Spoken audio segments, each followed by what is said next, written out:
Bonjour à tous et bonjour à toutes. J'aimerais bien aujourd'hui aborder le thème de la connaissance de soi. C'est un thème qui revient beaucoup dans nos discussions avec Perle et Joël, et même avec vous d'ailleurs. Encore merci d'être de plus en plus nombreuses et nombreux, mes chers messieurs, à nous suivre à la radio, notamment les dimanches pour focus sur l'émission musicale qui est en direct à la radio.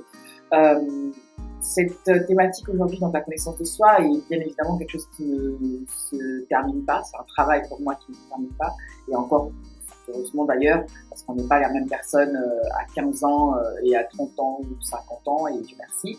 Et c'est aussi un prélude au prochain ebook qui va sortir, je l'espère, dans les prochaines semaines, que j'aimerais aujourd'hui faire ce small talk pour vous aider, pour contribuer, j'espère, à vous aider dans votre travail, dans la connaissance de vous-même. Il y a une phrase que j'aime beaucoup, je ne sais pas d'où je la tiens, mais c'est en gros « dis-moi qui tu côtoies et je te dirai qui tu es ». Cette phrase résume bien, je trouve, la conclusion, si tant est il y en est une, au travail de la connaissance de soi, et qui résume bien donc ce travail-là, parce que au final, les personnes qu'on rencontre autour de soi et qu'on côtoie sont un peu le miroir de qui on est intrinsèquement. Plusieurs facettes qu'on a en nous. Et c'est vrai que quand j'y repense, je m'avais dit que les 8 heures de philosophie que j'avais en terminale L à Saint-Jean-de-Père-Sapo auraient hautement contribué à entreprendre donc ce gros travail et une tâche vraiment ardue de la connaissance de soi. J'aurais sans doute beaucoup rigolé. Au final, avec un peu de recul, j'aurais dit ouais, c'est peut-être vrai. Mais je vais pas vous saouler avec la partie philosophique, en tout cas l'angle philosophique d'aborder cette thématique-là, parce que je suis bien consciente que ça peut très vite être pas agréable, en tout cas, de parler de philosophie. Mais pour rentrer dans le vif du sujet, je vous propose de tester en quelques-unes des affirmations sur lesquelles, en fait, on pourrait déjà tomber d'accord. C'est vraiment au prévu du livre que je suis en train d'écrire. Et cela permettra également ensuite de vous offrir aux suggestions que je vous proposerai pour contribuer à la connaissance de vous-même et à ce moment précis de votre vie, en tant que femme, en tant que mère, donc, est-ce que vous êtes partante? Ça y est, bon, c'est parti, donc on y va pour quelques affirmations que je vous propose. 99%, je ne peux même pas dire 99,99% des problèmes que l'on rencontre dans notre vie de femme, de mère ou de pro sont dus à une méconnaissance, voire même une absence de qui nous sommes. Est-ce que vous êtes d'accord avec ça? Une deuxième affirmation que j'aimerais bien partager avec vous aujourd'hui, c'est notre inconscient, notre subconscient est notre plus belle ennemie et notre plus belle amie. Vous savez où je veux en venir? Ok. Une troisième affirmation, c'est il n'est jamais trop tard pour entamer le travail vers la connaissance de soi. D'ailleurs, ce travail ne finit vraiment jamais. Je n'arrête pas de le dire, je sais, mais c'est très très important, je pense encore de le dire et de le redire pour que vous l'entendiez. Donc vous qui m'écoutez, si vous avez un certain âge, et que vous n'êtes pas capable, vous n'êtes pas complètement certaine de vous connaître, ne serait-ce qu'à 50 voire 70% de qui vous êtes, il n'est pas trop tard pour commencer ce travail-là. Une dernière juste pour la route, parce que je regarde d'autres livres, c'est la connaissance de soi est un accès direct au bonheur ultime et à une vie heureuse et épanouie. Celle-là, c'est la toute dernière que je veux garder parce que c'est, je pense, le but final de la connaissance de soi. Parce que nous pouvons dire, oui, mais pourquoi se connaître soi-même, pourquoi on est patient? Je pense que sincèrement, quand on sait qui on est, ou quand on sait qui on veut devenir dans les prochaines années, on atteint un niveau de bonheur, de sérénité, de paix intérieure qui est inestimable et au final, le travail, certes ardu de se connaître soi-même, en vaut au final la peine.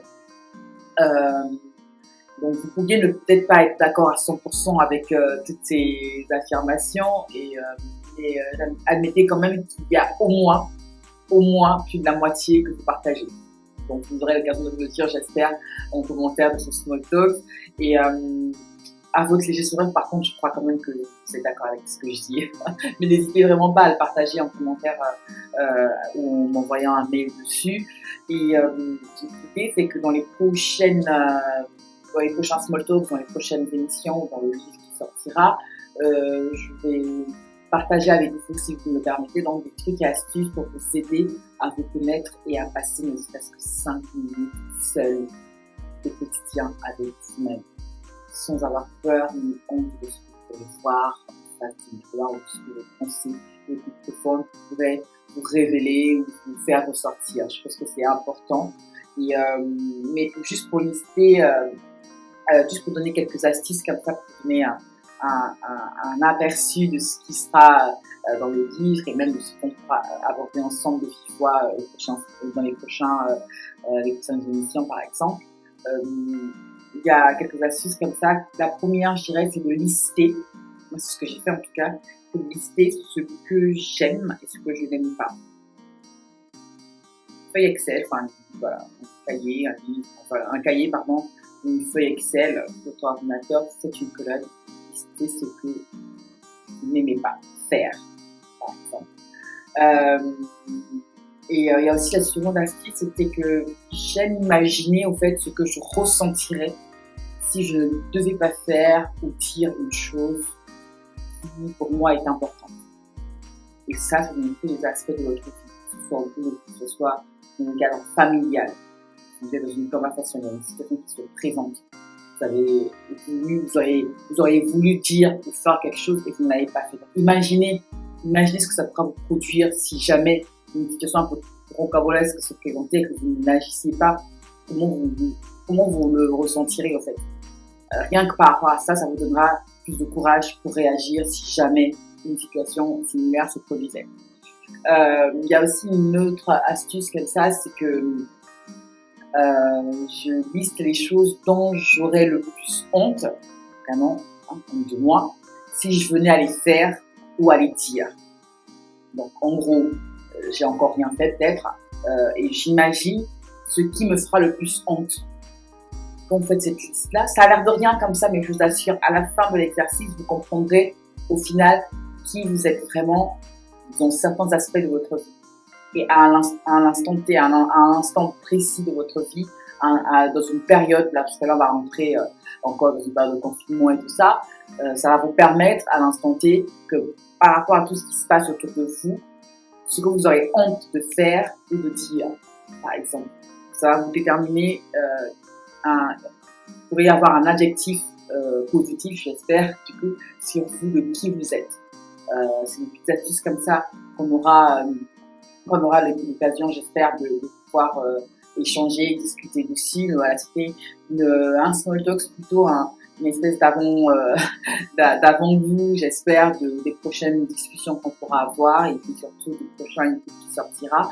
Et j'espère encore une fois que vous serez nombreuses à l'acheter et puis surtout à nous dire ce que vous en pensez. On a eu pas mal de beaux retours sur ce qui sont déjà écrits et encore une fois merci, c'est vous qui vous inspirez à Joël, Perle et moi ce type de sujet et on est vraiment content que la communauté de Focus grandisse de plus en plus et que vous y contribuez. Donc merci beaucoup pour tout cela et j'espère qu'au quotidien on arrive à vous transmettre, insuffler un peu de positivité lorsque vous en avez le plus besoin. C'est un peu ça aussi, on va dire l'esprit de Focus et notre raison d'être dans The Focus. Donc je vous remercie encore une fois d'être de plus en plus nombreuses et nombreux à nous suivre. Et je vous dis à très bientôt pour un nouveau Small Talk sur The Focus, l'univers de la femme, de la mère et de la mère. Au revoir.